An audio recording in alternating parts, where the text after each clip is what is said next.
Hi guys, it's me Shanara, and in this video akong i-share sa inyo ako ang journey during my comprehensive examination in Cagayan de Oro City.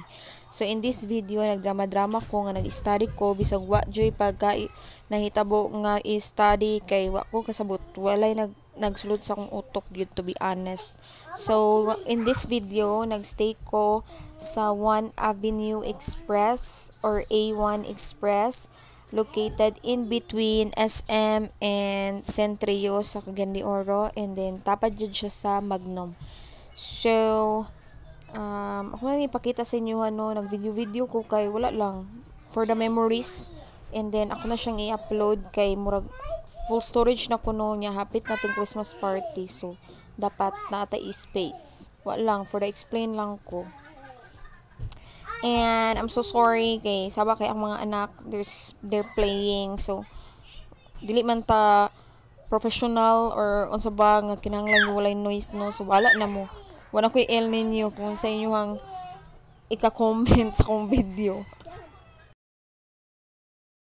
By the way, I am a master student of Liceo de Cagayan University. I'm taking up Master in Education major in Physical Education. So, nag-eskwela kog CDO kay mo siya ang pinakaduol nga school for me nga na-offer nga para sa ako ang major, which is BS Ed PE man gud ko in college. So, diri sa video, nag-study kunuhay ko about my upcoming exam pagkaugma kay ang comprehensive namo is 2 days man siya. So, kani siya Saturday night, nakahuman ako og I think 4 ka exams. Na major na po eduk nga subject. So, I'm worried with my statistics nga subject, no, kay akong remaining subject ani kay stat, then advanced research, then napatoy isa ka subject kalimot ko. So nabalaka gid ko especially sa akong stat kay bugok kog math. Bugok jud kog math, and then wala ko'y clue kung say possible mo gawas, mahadlok ko ba sinay solving niya, bugok lagi kog math. And then isa pa ana nga reason is nag-start man gud kog eskwela gyud is 2019 pa, so timing pod nga ako ang mga subjects atong first sem gyud nako is stat, advanced research o isa ka major. So dugay na kay siya, no, imagine 2019 pa. So bag-o ra sad ko nagbalik og school kay pag eskwela na ko atong 2019 isa lang ko ka sem, pagka second sem nagundang ko kay I was constantly being sick kay di ay burus day ko, and then pandemic came, so nag-stop ko, and then katong na-introduce na ang online classes, nagbalik po din ko school, and then at present we have mixed classes na. We have online, dapat may schedule nga face-to-face. So, I'm currently now in my thesis 1 nga subject.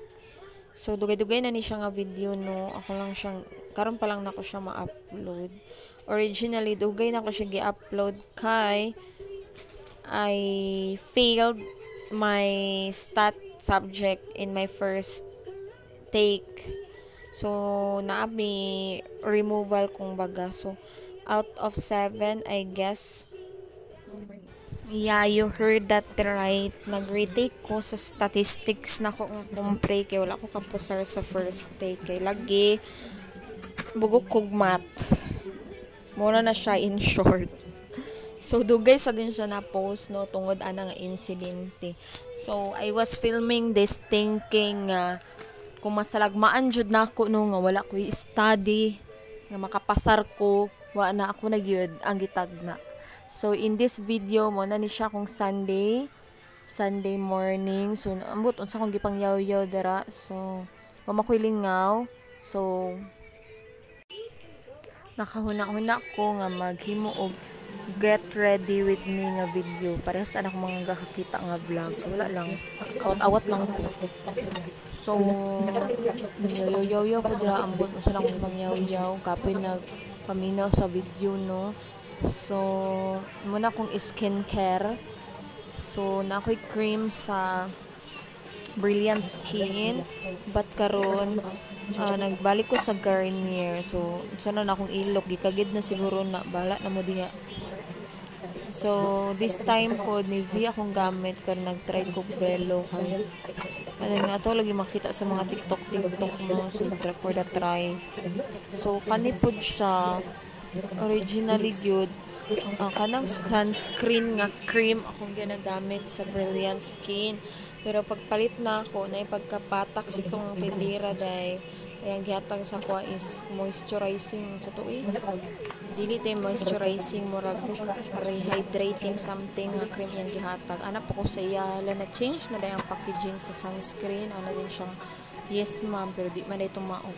Dali po lagi ko, wala na ako giuting kay dahil. So, nangin siya, nang-ilis na ko.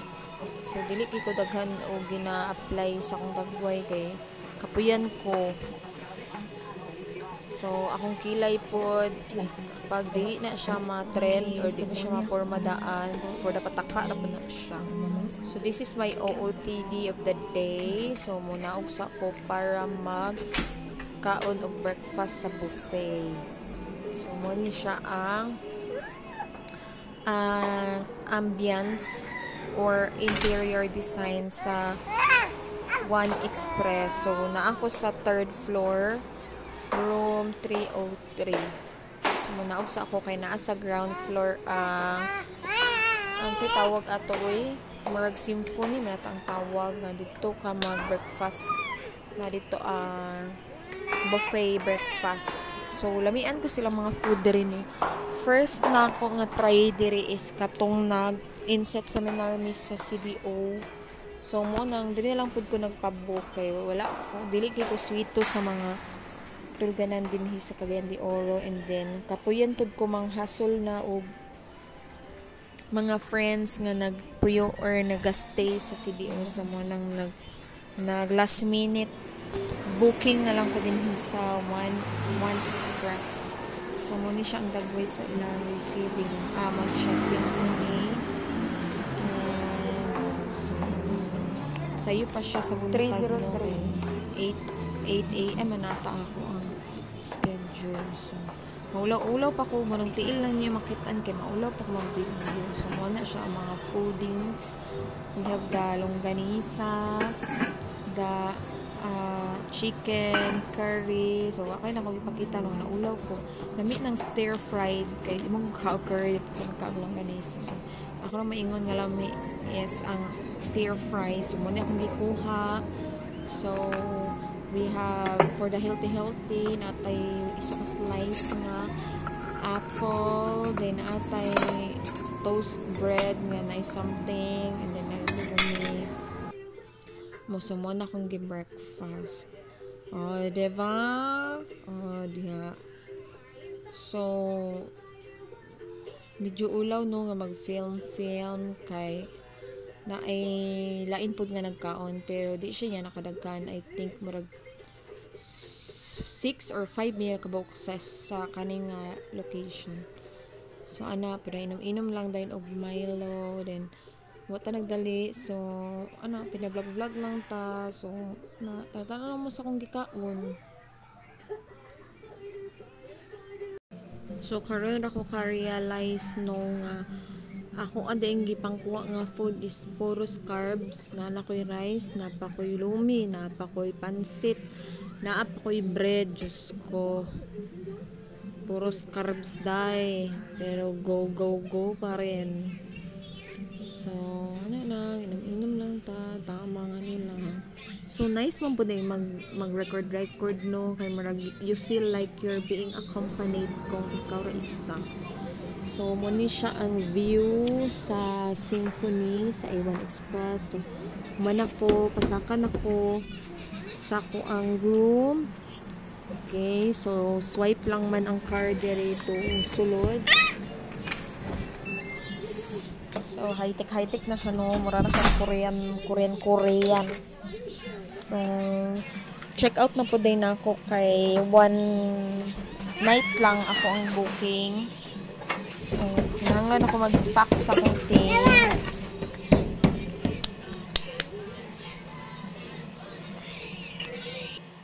Mauna ni siya ang continuation no sa Get Ready With Me. So man naman tag breakfast, so say sunod, syempre mag-brush na tag teeth, diba? So pa-brush na kog teeth. Diri day sa kong gistayhan, free na ang imuhang sabon, shampoo, toothbrush ug toothpaste. So di na kinahanglan magdala. So pinabrush na tag teeth, tuman na tog brush ng teeth, syempre sudlay na to sa tong buhok. Sudlay na to sa tong buhok pagkahuman no, ay wag na human. Na.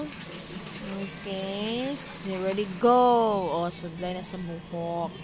Okay, kalkag na ang buhok na nindog na sila. So, nag-dress ko sa akong second day kay I was thinking para less ang akong dalon. Kanang dili na gid siya full set nga upper ug pantalon. So, dress kay isa ra kapiluan. So, muna siya. Muna siyang rason day. So, next, pina-lipstick na ta. So, ganahan kong lipstick nga red. Kay kauras kay sa mga picture, no? Kay uspadon manggod ko. So, ganahan sad ko aning super stay. Kay tamadan kay ko mag-retouch og lipstick. So, maini siya kay pang matagalan siya day. Dayon, mangilay din ta. Murag master kay mo kilay. So, dili ko kabalo mangilay, no? Gapatred lang ko. Sundan lang day na ako ang forma sa kong kilay. So, kung makita ninyo ko, nga nahiwi na akong kilay, yan na nagida siya. Medyo ko'y talent, even gani sa lipstick, mga kampat pa na siya diya day. So, pinapulbos din tanong, nga mga isa na ni katuig sa mga pulbos, dugi kay maurot, kay nakalimot tagpamulbos. Then, this is my favorite scent in VS. So, vanilla. So, mutan kay ko aning vanilla. So, sudlay again. Wala na akong kabalo. Saan akong buhok? May bukos ba? Or bayhay ba? Or basta. Wala na akong kasabot. Basta kaya amang tas kagayan. Igang mang kayo. So, mamugkos na lang taday. So, sira kong so. No? Dili kay ko master hairstyle. So, murag gid niya akong nabalaan. Nyana ra or bugkuson tanan. So, boring kaya akong mga hairstyle.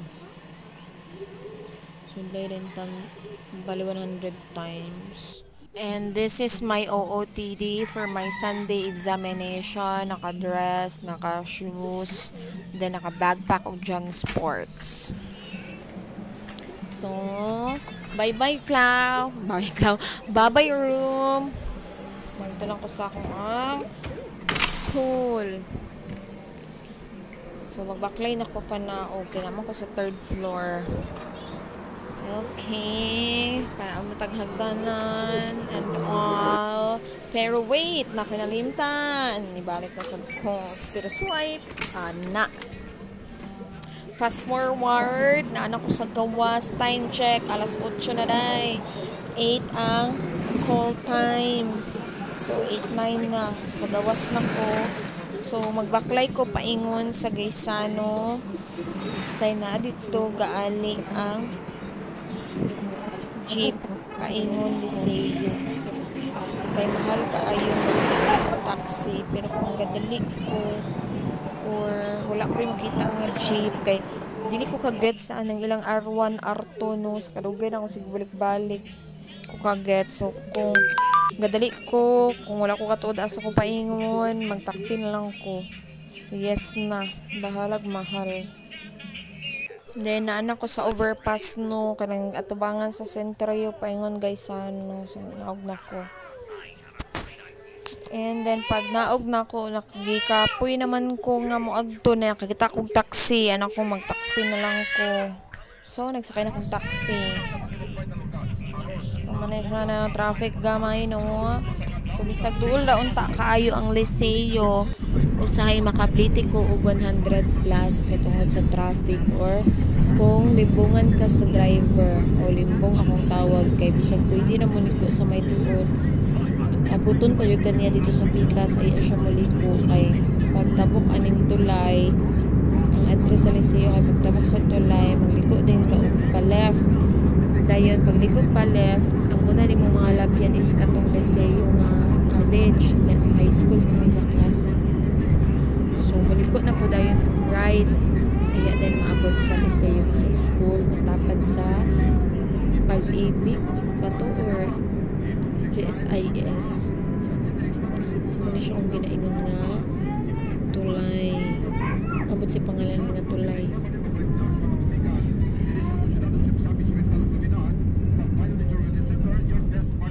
So diri na part mo na kung ginaingon no nga na siya paliko pa left. So diri pa lang makita na nimo nga naanay mga advertisement sa mga course sa Liceo kung diri nga side. So hapit na ko maabot. Sayang lang no kay wala na ko na videohan ang school. So sagdi lang karong December na mga face to face i-video na ako. Bye.